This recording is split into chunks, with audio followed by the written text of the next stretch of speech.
Same thing. You were almost there. Which is pretty, maybe it was the colors. Yeah. Is the hair. It's pretty, yeah. Well, good evening, guys. Hi. Hi. Hi. How's Kyle? So, Oh, how's your workout? what? Did you work out today? Not today, was yesterday. It was yesterday? Always takes a day.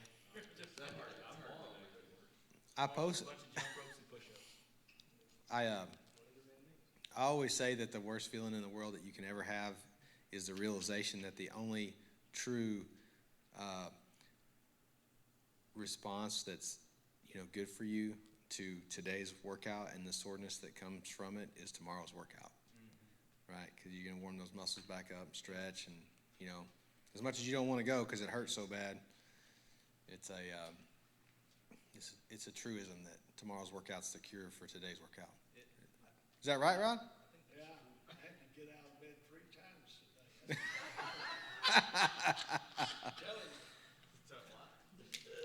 I'm proud of you. My wife come in there a while ago, I was asleep, and she said, "Get up, here's what you're gonna do." You got an appointment. Get Yeah. up, you gotta go. Yeah. I'm glad you came, Rod. I am. Your wife's name came up at my dinner table tonight. Your wife's name came up at my dinner table tonight. Yeah, you've been putting something on there. Well, we were talking about some kind of pecan pie dessert, and I told Twyla, I said, get with Cheryl. She's the one's always posting that stuff on Facebook, all that yummy stuff she never makes and brings to anybody. She doesn't make it for me. You couldn't eat it all. Well, the thing is, see, I don't eat sugar. Oh, really? I'm sorry to hear that. I am too, but I feel so, I'd be better for it. You're better for it. I don't eat, I feel so bad. When you eat So sugar? much better when I don't eat. Yeah. Yeah. Every November when Brad speaks, I set a New Year's resolution to look like Brad next November, and it hasn't happened yet. Absolutely. Absolutely. He's like, as I eat, I go real creep high. Yeah, there's always. Just there's always a next year. No, listen. I started. You have. That's right.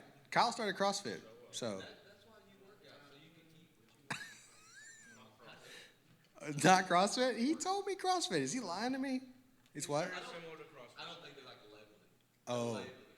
Oh, okay. Don't label it. That's mainly for me.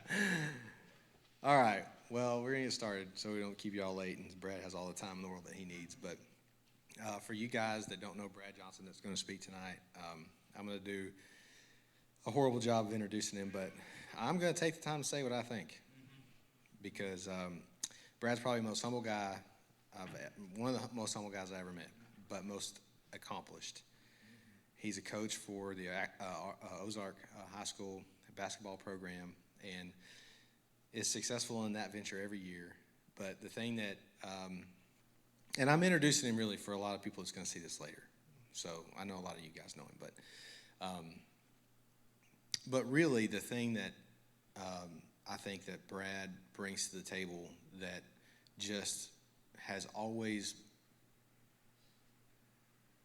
brought a desire for every staff member and the guys that make the decisions about Frontline and prayerfully just looks for a way to bring God's word into this body of men is that Brad as a believer has the opportunity to mentor young men every single day.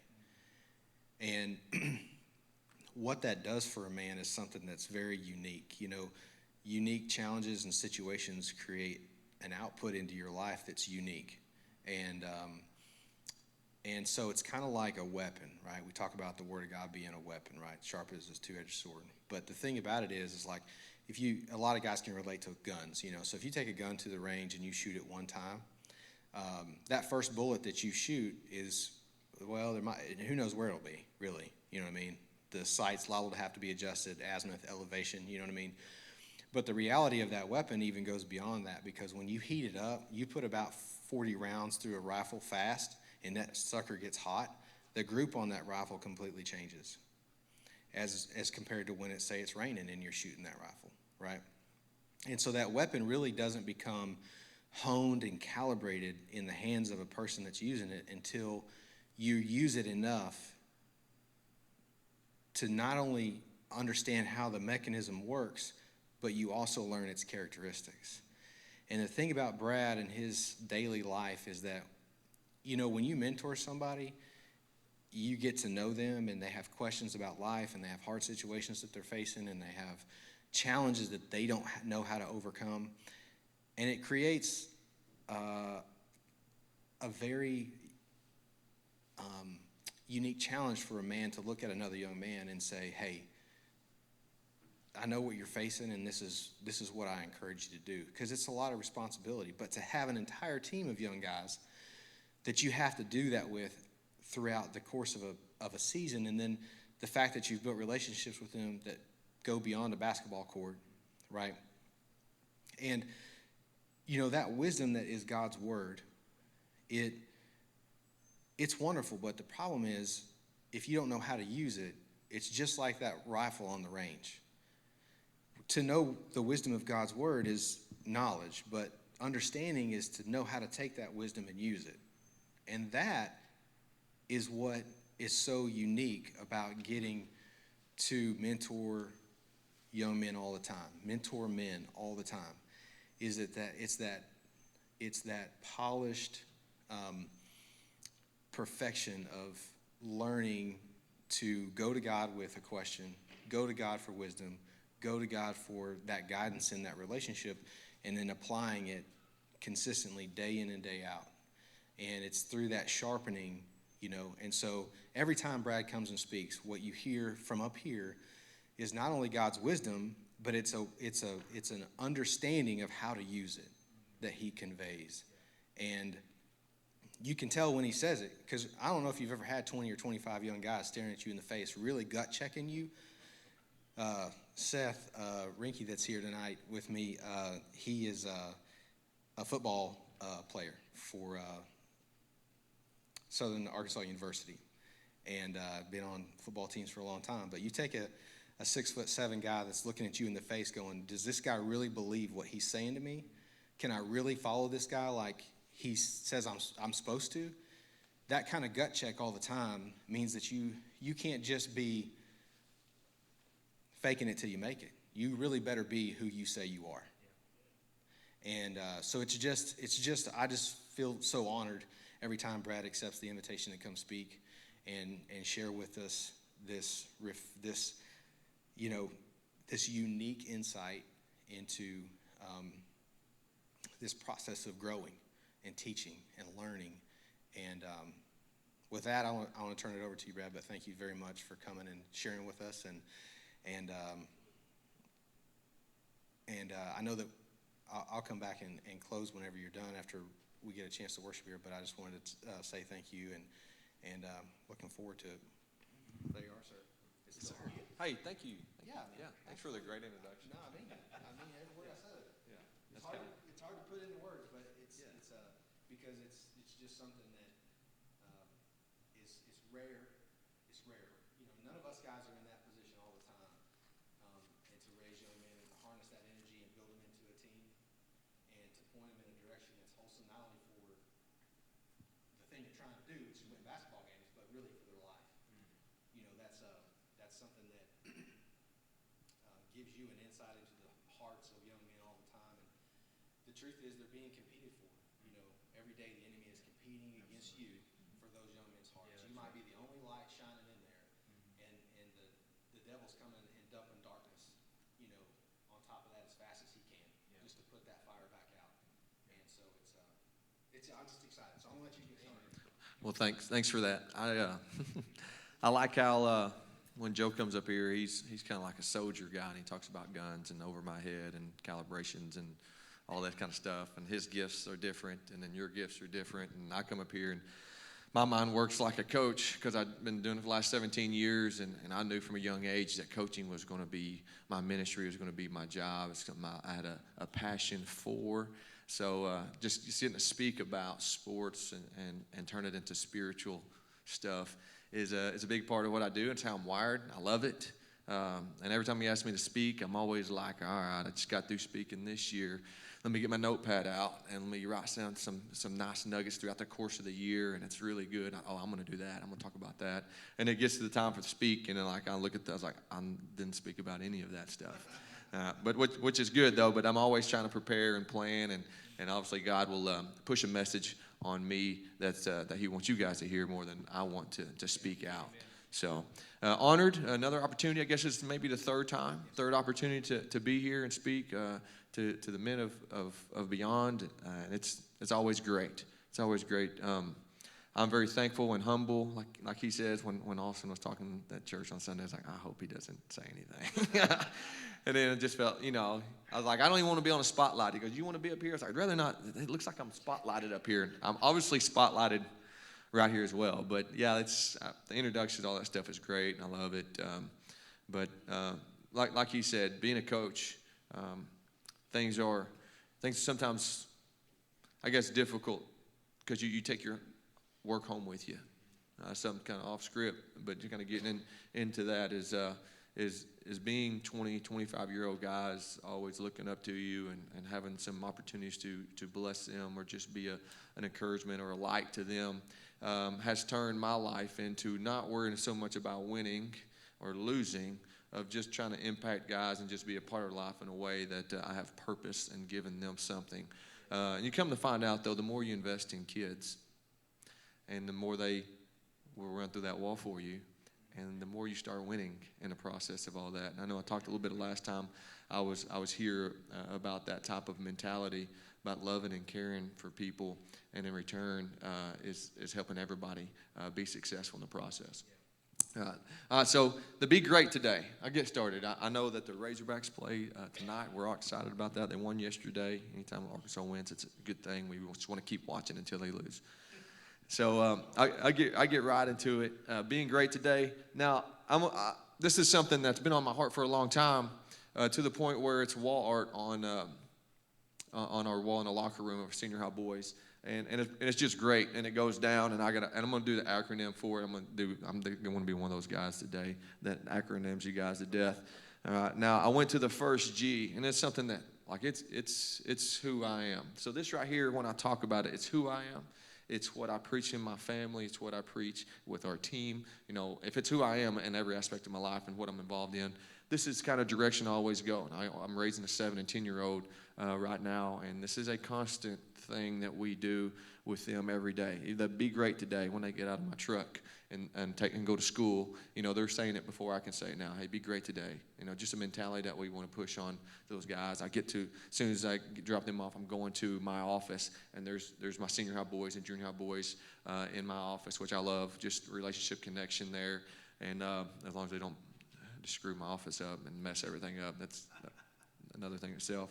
And they're leaving to go out those doors. And before I can say it, a lot of times, hey, coach, be great today. So we're instilling that stuff into them because we're consistent and we're constant with the things that we're saying within this. So the first one, starting out, and I wrote like 2 pages on this and said, shoot, I should have just stopped and just done this one. But the first one, I think, to be great, and a foundational part of what we're trying to do and what we truly believe in, and a daily reminder is called grit. And that's kind of the most important part as a coach, spiritually, but also within the sports. If you don't have grit, it doesn't matter. If you don't have a toughness about you, it doesn't matter. So the meaning of grit is like a firmness in character, and that's who you are. And another thing that I wrote down is having the stamina and perseverance to stay the course to achieve something better. And really that's what grit is achieving. I like to say achieving something difficult. So they did a study. I was listening to a podcast of a woman talking about research on what it means to get people to be the most successful or achieve something difficult in life. And she was talking about soldiers. Like, they're going to talk about these cadets and who's going to last, who's going to outlast these people, who's going to be the last one standing. And they're doing spelling bees, and they're just going through this years of study on what makes people successful, what makes people just kind of get over the top because things are going to be hard. We're going to go through trials. We're going to go through some tough things in life. And what is the separator? And of course, she was saying it wasn't their social intelligence that got them where they needed to be. It wasn't their good looks. It wasn't their physical health that got them over the top. It wasn't in their IQ. It wasn't how smart they were. It was about their grit and their ability to overcome tough things in life and press on and move forward. So that was first and foremost. And as a coach, that thing right there, I was in an interview maybe a year or two ago, and one of the things I was hitting on, I believe in it so much, that I will play guys that are tougher than talented. I'll play toughness over talent all day long. You can go to bat with those top guys. They're different. Those people are just different. You can have, he was saying earlier, you can have all the talent in the world and the gifts in the world, and you use it wrong, or you don't know how to use it. And that grit is not quiet and instilled in them. They're like guys that are having excuses, are not very gritty guys that are very quick to throw in the towel. They walk around with white towels. I surrender because it's too hard. It's too difficult. Those mentality guys, they're fixed mindset type guys. They can't take ownership over the things that they're doing. So the gritty part of kids, and the question was, how do you build grit in the lives of, I say our kids, but even ourselves? How do we build that grit, that toughness, that overcomer type mentality? And there wasn't a huge answer for that. There wasn't a huge answer for that. Other than I go based off consistency and things that we're building in here with the foundation and what we believe in, and we push it on them. Because, my kids don't have to believe it, because I say, if you don't have it, you ain't playing. And everybody wants to play. All right, so you got to know that, shoot, I got to figure this out. Coach wants me to be on the floor after loose balls and block out our possession and run and transition as fast as I can on defense. When I like to play offense. Defense, we got to sprint back on there too. And it's, hey, I'm tired, and he wants me to fight through fatigue. Like, those are the things, like in a basketball setting or in a sports setting, that you can build grit in guys by pushing them to that limit, and then see where they're at, and if they fall, if they stumble, and how you can pick them up and be like, hey, next time, that mindset needs to change. It's a growth mindset on what we're doing. So that goes into being gritty. I had some words that described gritty people. Obviously, I didn't make these things up, but like courageous. Courageous to be different, to be strong enough to handle worldly opinions. Resilient. This may be my favorite word. We talk about tattoos. Can I put resilient somewhere on my arm? I don't know. But that would be one of my favorite. That's one of my favorite words, because it's like refuse to lose. Never give up mentality. Like you say resilience, and I'm paying attention. What's going on? Like, if you're resilient, you can play for me. You're going to lose in the process of all that, but you never see in your mind ever seeing yourself losing. Like, you're going to fight to the end type guys. It's almost impossible, but you're not going to quit. Resilience. I was going to send Joe a message and say, hey, can you play this Cinderella Man, James Braddock? You ever watch it? And I watched a 3-minute clip of it, and I was like, well, you can't play that at church.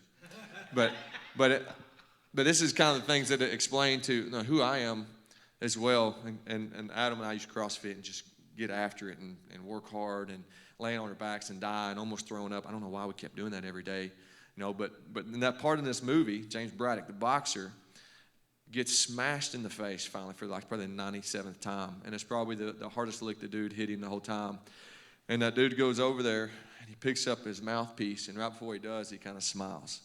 And that boxer that just punched him, that's the top of the world, just kind of drops his hands. And just knowing that this guy's not going to quit. And then he picks it up, puts his mouth, and he whips him.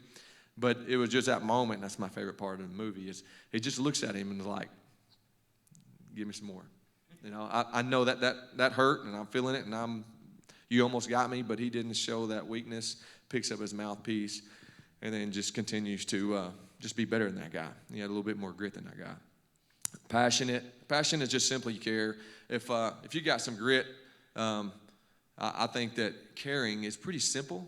But if I have kids on my team that care and are very passionate about the game, guess what? They get a lot better. They get a lot better because they care about it. That's something that they love. That's something they're passionate about. And they're going to stay with it.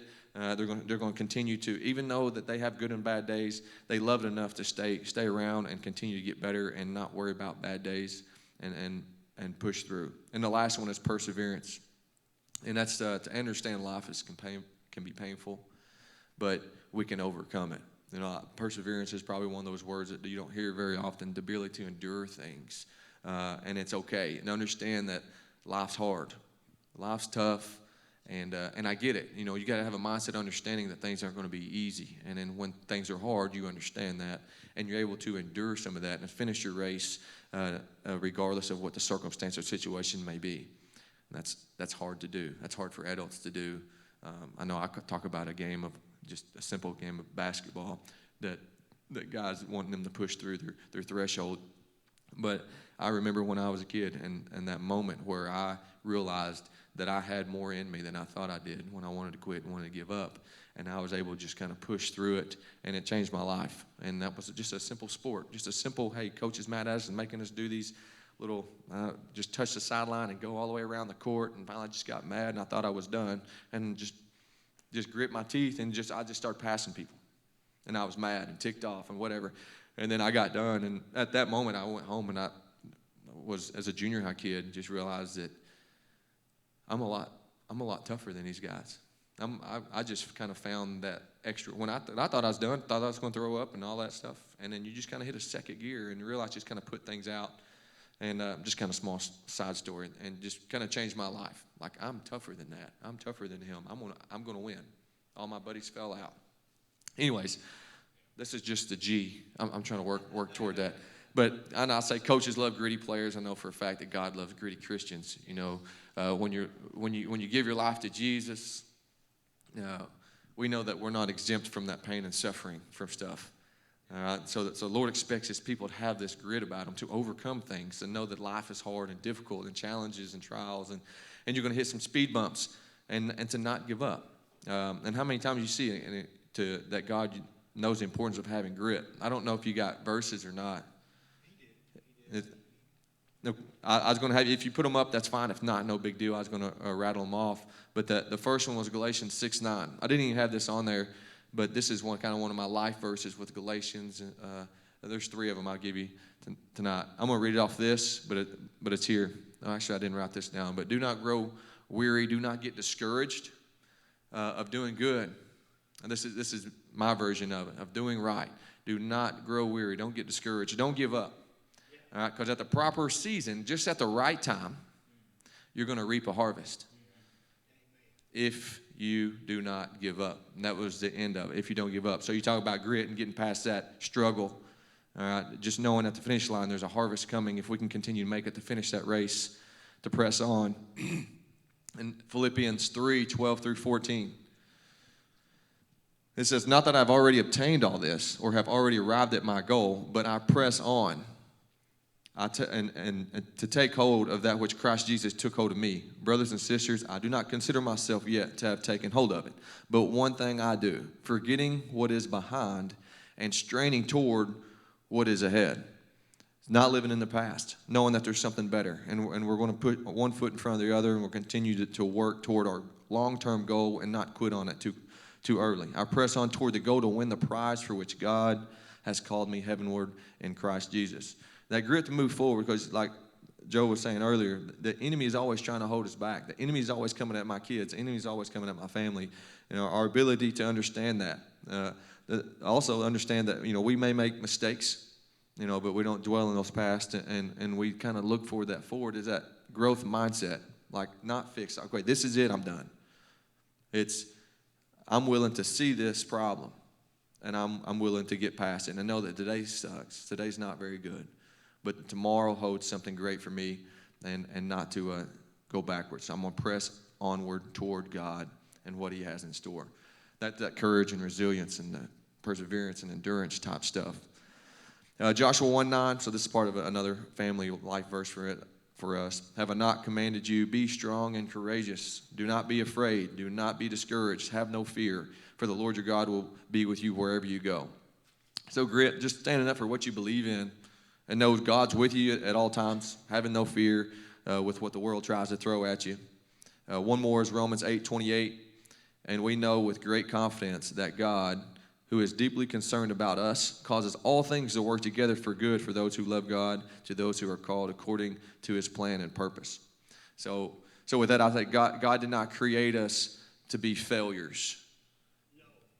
But he does understand that we're going to fall short. He does understand that sometimes we're going to stumble and fall. And he can take those mistakes and he can turn them into good. If we keep the faith and we press on and we have that grit about us that gets us to that next step. We understand that perseverance and we have to be gritty enough to overcome those things and trust God with the impossible. I wanted to read this. Now, like I've had this for a long time on my Twitter page. Of course, I don't do a ton with social media stuff, but when it comes to my teams, I like shouting, giving my guys praise. So Facebook, I got an Ozark basketball account. Twitter, and this has been on there probably for the last 4 years, 2020, 2019, probably 3 or 4 years. And this definition that said, I just kind of went back to it today because I got that on there. A trait of passion, determination, and perseverance, having the will to keep going, keep competing. And the last part says, even though success seems impossible. And I love that. I love that whole thing about grit. And not a day thing, not a week thing, not a month thing, an everyday thing, a year's thing. It's a marathon. It's not a sprint. It's just continuous thing. And with this, sometimes we don't make it. Sometimes we miss the mark. Sometimes we fail. Like I'm not saying people who are gritty got it all figured out. Sometimes we have to take a step back and realize that we need to start over or we need to get back to where we were at, and then we can push through and don't think that the race is over. So that's grit. That's grit. So the next one would be respond. I think I've talked about respond every time that I've come to these events. It's something that's real close to me with how you respond to situations. I'm going to put a little twist on it this time because the ability to respond the right way takes an intentional approach. You got to be very intentional. So I got to visualize. As a coach, I'm getting to this game, and this is my speech. I played 4 games. This has been my speech 4 times this year. When I were in the locker room, I'm saying, listen, I'm giving them a plan. I'm giving them a plan how to respond before we have to respond. We're fixing to get in this game, and things aren't going to go great. These referees aren't going to be the best referees we've ever had. The other team's not going to just let us do what we want to do. They're going to foul you, and they're going to get away with it. And there's going to be a lot of things within this game that's going to be unfair. But we're going to learn how to respond the right way. We're not going to throw the ball at a referee. We're not going to try to palms up. We're not going to do those things that say that we respond the wrong way. So don't let me see you in this game tonight. When something doesn't go your way, respond in a way that I'm going to have to take you out. In return, you hurt your teammates because you didn't know how to respond. In return, your team is going to suffer because we need you on the floor. So that's a consistent deal. It means a lot to me, getting technical fouls and different stuff like that. We try to stay away from those type things, and we also have obviously a consequence for it. But I'm giving them up front. Like this is how I want you to respond. All right. So I got a story with, we talk about parents too with kids, and they're going to get in trouble and they're not going to always do right. And responding and having a response as a parent, you can blow up and get crazy. That it can turn south on you real quick if you don't have a plan. So responding is a big deal. Even isn't parental. Your employees. They're not doing the things you want them to do. If you got people under you or whatever, how you handle that, how you respond to them can make or break your whole thing. Some of the things that I've went through here in the last, I'll just say a couple months, just dealing with trying to think back about how I responded or moments of responding. So my son was playing baseball against some of his friends, and sometimes kids aren't nice, and they beat us, and they win. And we're fixing to drop him off at school the next day. And he's like, Dad, what do I say when those kids come up to me and tell me that they whipped us and they did this and that? And I said, you kill them with kindness. But I love it because he said, Dad, what do I say? Like he's not there yet. He's preparing a response. And as a parent, I love it because now I can help guide him to this is what you're going to do. And he got there, and first thing he said when he got off the bus that evening was, Dad, they came up to me today at school, and they said our team sucked, and we're not very good, and we didn't play very well, and next time we play them, they're going to beat us even worse. And just all the things you can think of that little kids are kids, right? And I said, well, what did you say? He said, I told him he did a good job, and I told him that his team as a whole did really good. I said, and what did he say after that? He didn't say anything else. That's exactly right. He didn't say anything else because he ain't got anything else to say. All right? But that was a planned response. That's an intentional approach to responding. You know, I have to tell myself that as a coach, like, this referee hates me. I know he does. So I'm going into this game. I'm not going to freak out on him. I might freak out on these two, but I definitely are not going to freak out on him, because that's just going to make everything worse for everybody else. A pre-planned response, as in, you know, some situations you're getting into. Sometimes we can't, but being very intentional with that is a big deal. A different type of response would be my in-laws, when me and my wife first got together. I guess this didn't happen a couple of months ago. We were married for 15 years. But it stuck with me, though. We were going to a restaurant, and their parents bought our food. And I'm like, you're not going to pay for our food. I can pay for your daughter's meal. I thank you, but no thanks. And her dad turned to me and said, shut up and say thank you. And I was like, that's why I'm trying to let my pride get in the way. Like, you ain't going to pay for my meal. I don't know if we've experienced that. And there's blessings that come into them because they're trying to help us, and I'm blocking blessings from them. So that's a recurring thing for us now. If I pay for their meal, he'll look at me and be like, thank you. Because when I remember that, then my response immediately was, you're not doing that, opposed to just being thankful. Just, you know what, thank you very much for doing that for us, opposed to trying to turn it into something about me. And then I'll move on to scriptures. I had a few more there, but it's all the same stuff.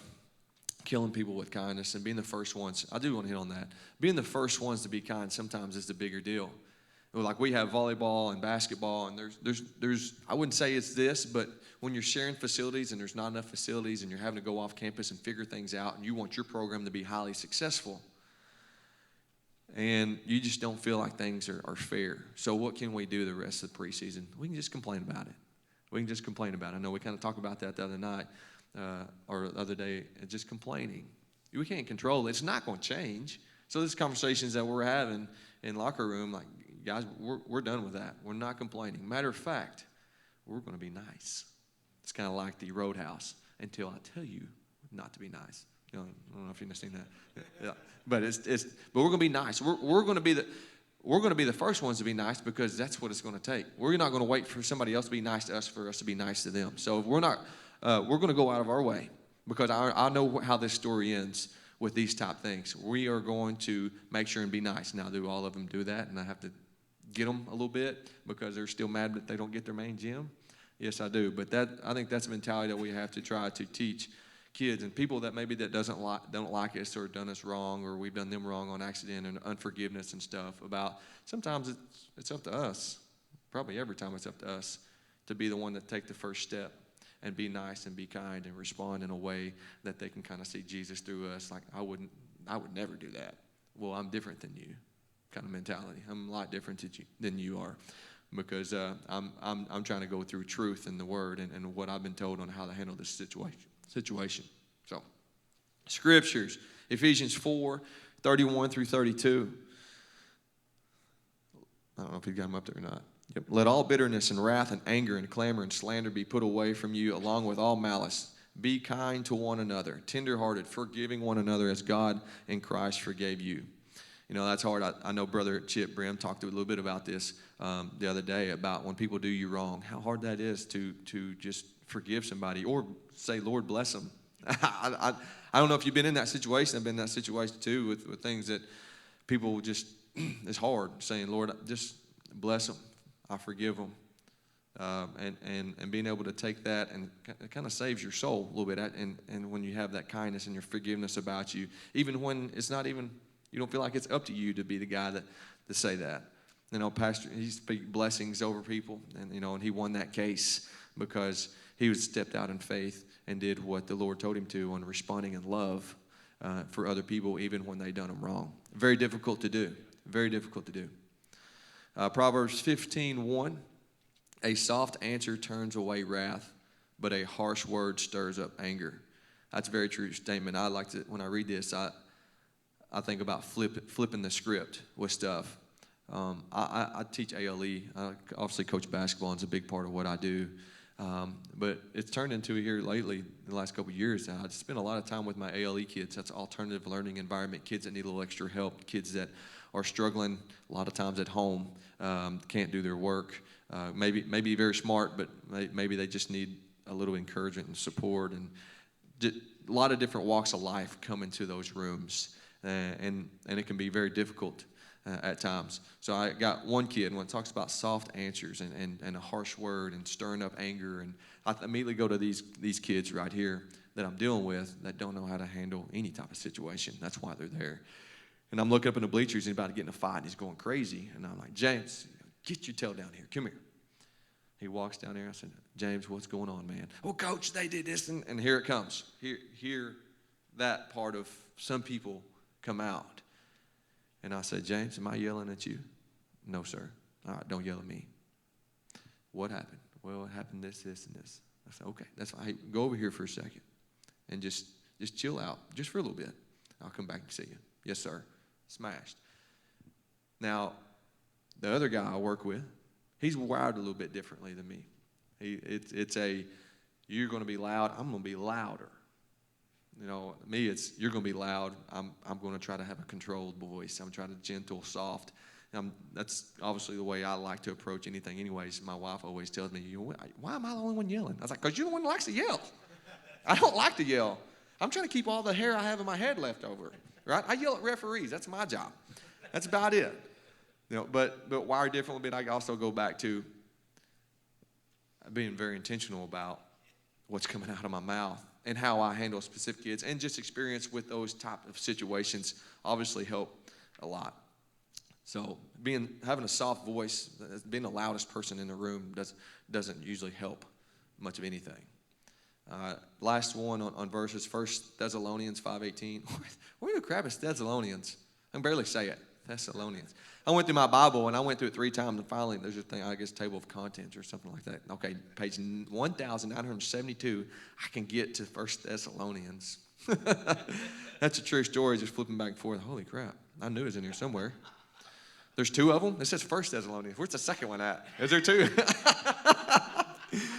Well, in this verse, in every situation, no matter the circumstances, be thankful and continually give thanks to God, for this is the will of God for you in Christ Jesus.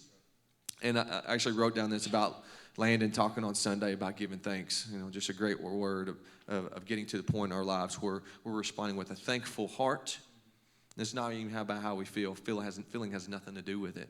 It's just having that. It's who we're honoring.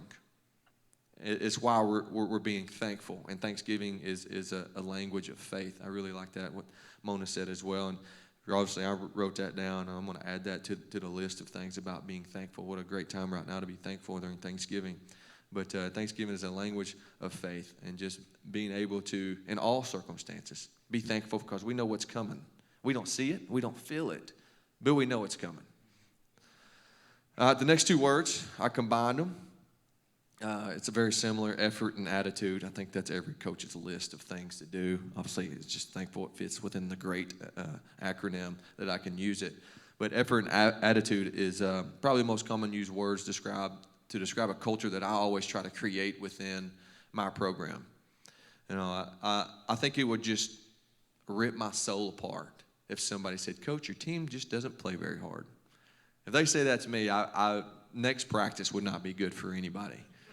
Just don't tell me my teams don't play hard. And sometimes, you know, I'm not saying every team just goes all out all the time, but if there's one thing that we're going to be known for in our culture, you know, winning and losing, sometimes teams are just better than us, and I can handle that.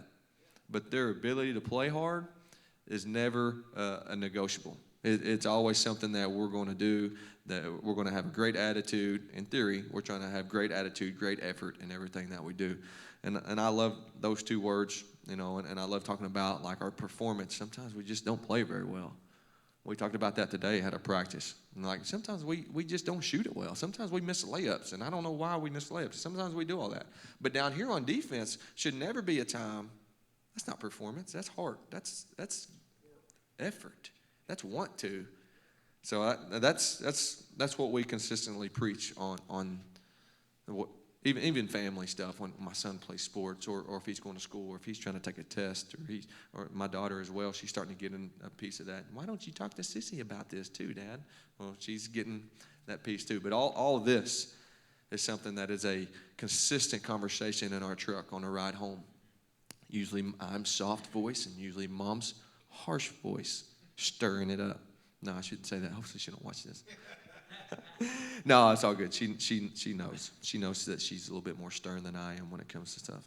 But that's a family thing too. I like using her because we're in agreement with that. What I'm talking about right here is I'm talking about her and what we believe in together as a family. It's a thesis. It's a motto. It's a theme. It's something that we believe in together.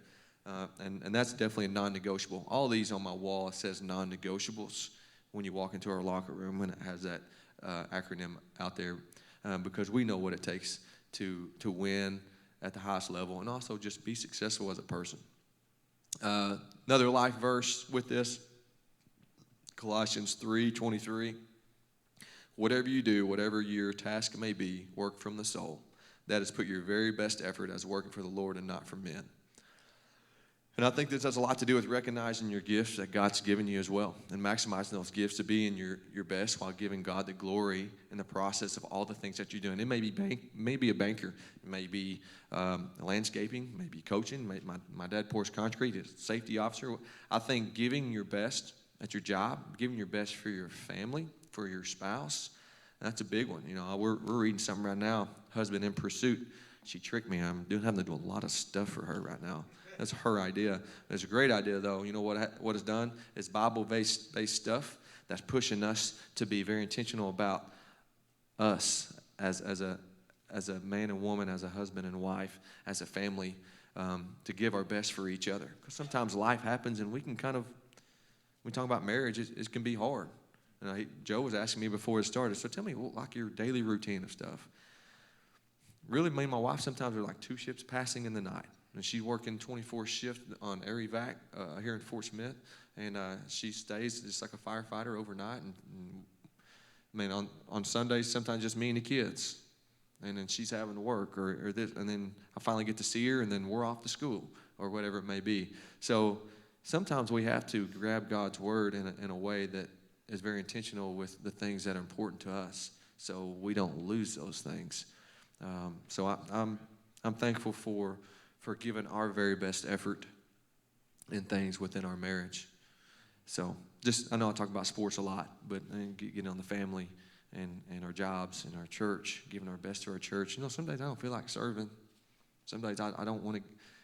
Shouldn't say I want to give my very best. If I'm here, let's do it. Let's go to work. Let's get this done and let's be our best. But sometimes I have to pull myself to spots, and it's hard. You know, and I'm just being real. Obviously, I think everybody kind of goes through that. It's not like I don't like church, but sometimes, hey, let's get home at 10 tonight, or 8 o'clock tonight, opposed to 10 o'clock or whatever it may be. And of course that's enemy stuff too. That's if he can squeeze in some of those cracks, all of a sudden we're not here on this next Wednesday. Then are we going to go on Sunday? We don't serve. We don't have to go. We don't serve, and we have those internal thoughts that go through your mind, and of course, and it goes back to this, and we'll get to the next one, which is together, which is the iron sharpens iron, and doing things together, togetherness, a fight for togetherness. It's very important that we're unified with everything that we do. The last one's T, together. I used to tell my players, I don't care if you don't like me, as long as you love each other. Now, which is a lie. I want my kids to love me because they'll run through that wall for me if they really like me. But I used to tell them that because my locker room was intact. My locker room was together. Then we're probably going to be a lot more successful.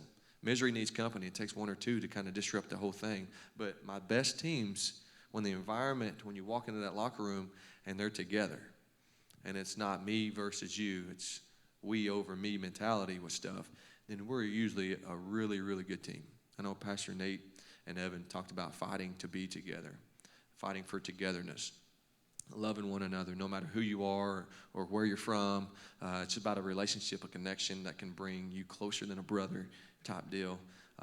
Pastor Brim, Chip Brim, I know he talked about unity, you know, and it goes back to that and understanding that you're better together. The encouragement, their support.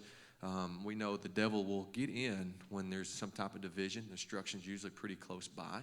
when there's division in anything that you're doing. Whether it's my team, if we're divided, we're not going to win big games. We'll win the games supposed to. We're not going to win the big ones because we're not quite where we need to be, and things are separating us. The marriage, different stuff that can pull you apart because the devil comes to steal, kill, and destroy. And he's going to take any chance he can to get in those cracks and seep in and try to pull you apart. That's some of the verses. I'm going to skip to 27:17, maybe out of order, but Proverbs 2:7-1-7. So in basketball, football, or whatever, if you're going to call out a play, this is 2. We're running 2. This is 7. I don't know if you turn it this way, so you don't have to do. So I always throw some gang signs out when I'm talking about Proverbs 2:7-1-7. That's how I like to say it. It makes me remember it too. Anyways, 2:7-1-7. Do a little side note there. You can use that if you want. But that's the iron sharpens iron, so one man sharpens another. We were made to do life together and help each other. I mean, that's a big another life verse for me. Small story with a guy named a kid. That's a young man. He's a senior this year. His name's Eli. If you play basketball for me, I promise you can be bigger, faster, stronger. I need you. You need me. I can help you. Let me sharpen you. In the process, you can sharpen us. Coach, you know what? I think I'll play basketball then. You promise you'll lift weights with me every day. Guys, 12 months. It's December. 12 months we've been working out together. We missed maybe 1-2 weeks together. So I like this verse because there's some days that he can't make it. And I go to the gym and I drink my pre-workout and I sit there for a second. I've done this several times. And I'll just leave. I don't even work out. He ain't there with me. We ain't together. It's not the same. I'll just pick up and leave. I've done that several times. Pre-workout is kind of weird, jacked up on pre-workout when you're going back to the office. But no lie, for 12 months, and this kid's a great kid. He's a locker room guy. He's a good Christian man. He's a guy that I can count on. He's good, strong physical kid. I think he's benching, side note, he was benching 285. Now he's at 370 within a year's time. He sharpened me in the process of all that. Like, you think I want to lift weights all the time? I like lifting weights, but every day? Hey, it's commitment, though. But he's made me better, and I've made him better, and that's just doing life together and helping each other. Just kind of a simple thing. Of course, my profession allows me to do things like that, to grab kids and bring them in. And I'm doing this for you, but also you're helping me in this aspect as well. In return, we're both winning. Another one that's similar to that is Psalms 133:1. Behold, how good and how pleasant it is for brothers to dwell together in unity. We were made to do life together and enjoy it and hold each other accountable. Matthew 18:19-20. Again, I say to you that if 2 believers on earth agree about anything that they ask within the will of God, it will be done for them by my Father in heaven. For where 2 or 3 agree or are gathered in my name, I am there among them. So that's where obviously our power and authority are coming from, that together, that unity and prayer. And if we connect together, then God allows him to connect with us as well. So that's a great verse for all of us, but things I like to hold on to with just staying connected with men. I mean, what we hear, Frontline, that's what that is. That's men connecting together and sharpening our saws together to be better. You know, there's a lot more things that you could be doing on a Tuesday night at 7:45, but you hear and listening to the Word and trying to get connected and build those relationships with people in this church. So I went through the whole alphabet, I think, with Grant. Grant lasted a long time. I still hold on to that one, being very, very strong, because none of those matter if you don't have that one. And I'm glad that it starts it as well. So they're pretty good. I put on there too, this, we're not going to always hit the mark with these things on this list, on this acronym. But being great has a lot to do with our ability to make an adjustment.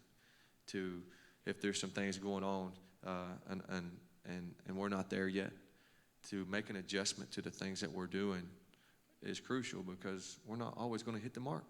We're not always going to be perfect. And I sit there and tell all these cool stories on how I responded. I probably should have told some stories on how well I didn't respond in situations, because there's that too. But just being intentional about those things and making an adjustment.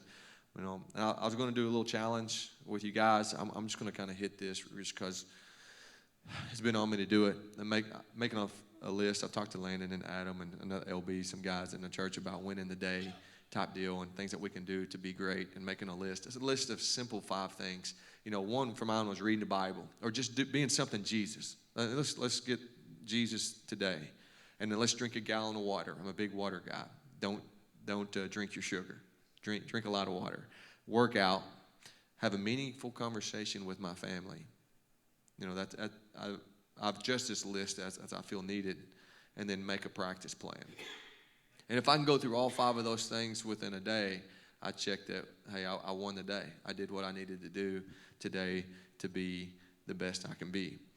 You know, on that list, though, you know which one doesn't get done most often? It'd be reading the Bible.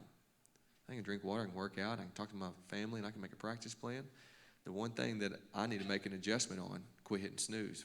Make room. Make room for the things that are a priority in my life. You know, stop pushing those snooze buttons, or because I know I'm not getting home till, my kids and I got home I was telling Joe, at 11:45 on a Tuesday night as we was on a road trip to Huntsville, that some things came up.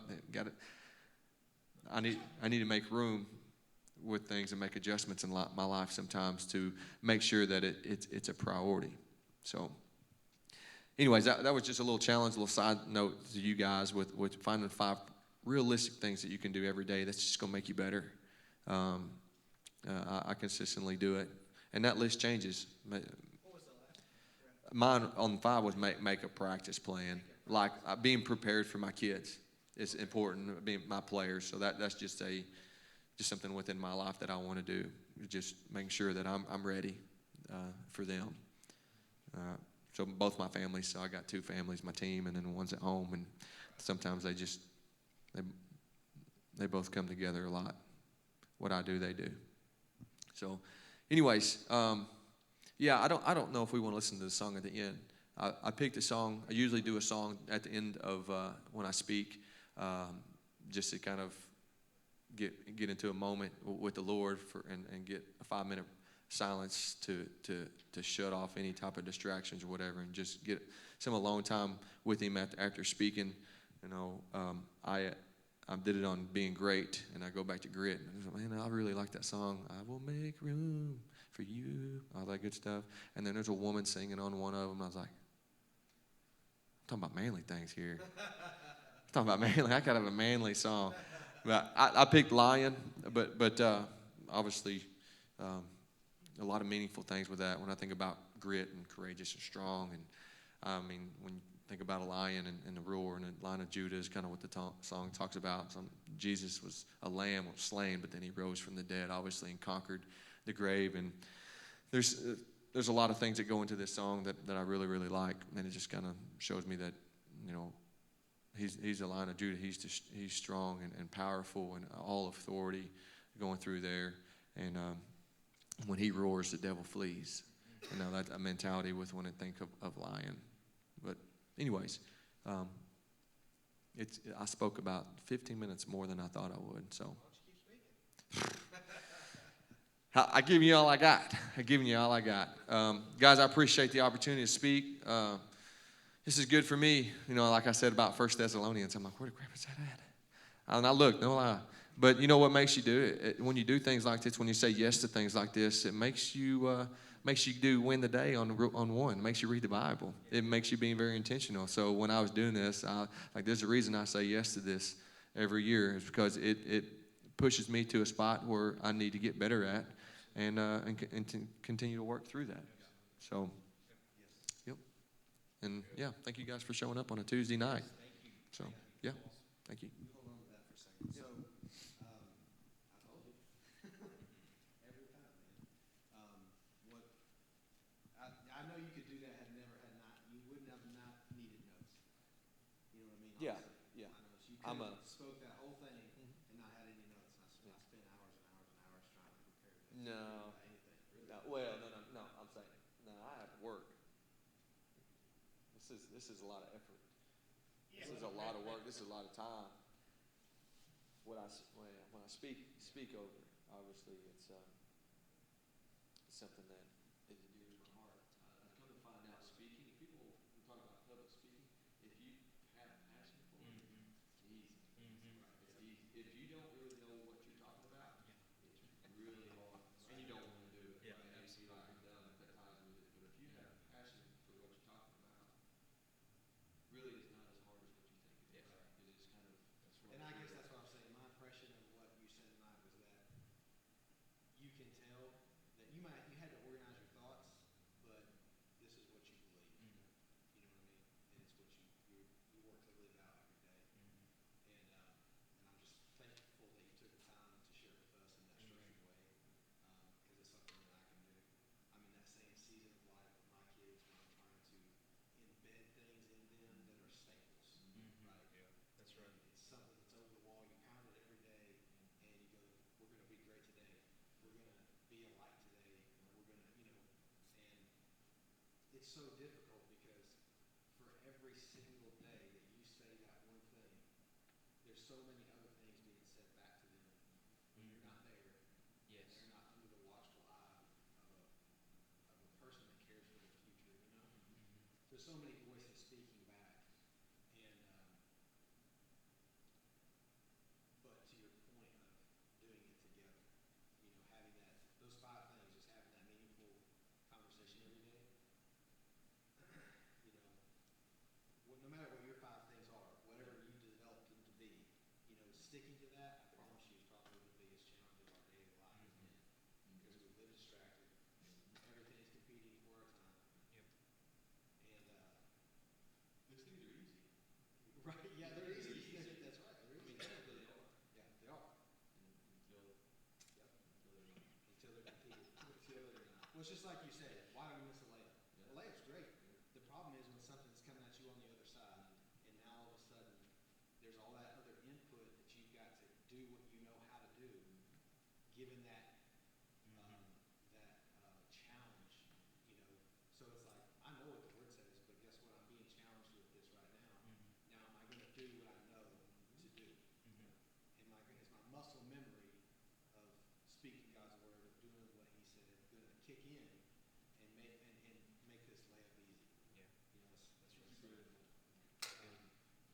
But I hope that in November of next year you'll accept this invitation again. We might have to go October. Okay, yeah, October. Yeah, that's fine.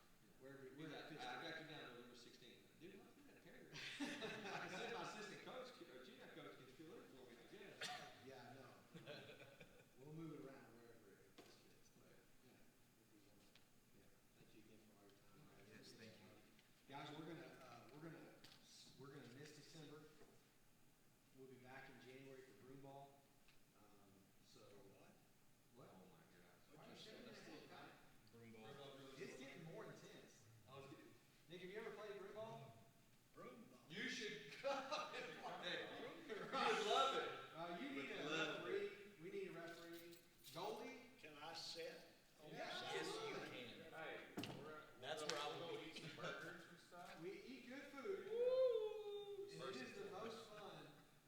So the deal is, Nick, you wear shoes of your choosing. Okay? Could be boots, could be tennis shoes. Is there anything more popular? That's Knee pads. Yeah, you Knee wear knee pads. pads. Go to an ice rink. We go to the Jones Center up in Fayetteville. Is it Fayetteville, Bentonville? Okay. And you get a little piece of wood about this long, that's like a broom handle, and on the end of it is like a spatula, piece of plastic. It's kind of pie shaped. You guys, Yep. very wrong. And there's a little ball about this big. And you basically play hockey, right? 2 teams. Yeah. You basically playing Run hockey, on the ice. but you're running around on the ice, and at first, about the first 4 or 5 minutes, you can tell people are metered in their composure. They're like, okay, are we really doing this still? We're going to do this. Okay, we're going to do this. And then somebody, naturally, the competitive nature kicks in. Somebody says something like, you suck, or whatever. Oh, I told you, whatever it was, right? And it's on. so we get to fight. Huh? He's on my Fighting real hard. It's on. Not with you. We haven't had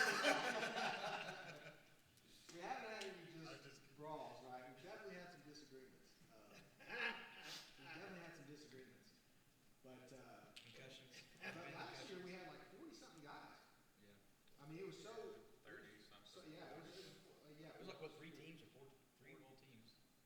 4 teams? Yeah. Yes. And it's 2 hours, we reserve the ice rink, so we'll see the date for that. We haven't taken the date out yet, but from an athletic perspective, you should prepare now. Start stretching. Or just wait.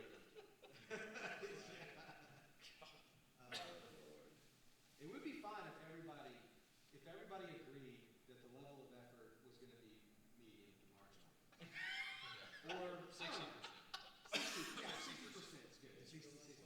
But the problem is you guys are you're trying to take church with you to the field, right? You're like, hey, this is a good bunch of good guys, we're gonna have a good time. And This is the first event I went to. Yeah, really? It got competitive, and I was like, I don't know this guy. His name, I don't know if you know, his name's Jake now. Jake. Yeah. I don't know this guy. I don't think he likes me. I think he's serious. I think he's really trying to get under my skin right now. I think he's serious. Yeah, the first time I watched Jake Schlegel in combat boots slide 45 yards with full intentions of taking the feet out of this guy, I'm like, this is not a church event. Right now, this is not Jesus. The Lord is not here. He was always a nice young man. Huh? He said There's always a nice young man. Oh, yeah, yeah. competitive. So we'll get you out there, Seth. Mickey's yet to show up. He's a, I'm not doing. The first time I went, second time I went, I took a buddy with me and he got a concussion. So he kept asking me what we were doing. I was like, well, like all the way home, I had to repeat what we were doing. Felt real bad. But, I called his wife, bro, you all right? yeah. He repeats himself. But, all right, we're gonna get out of here. Hey, please take some snacks home, specifically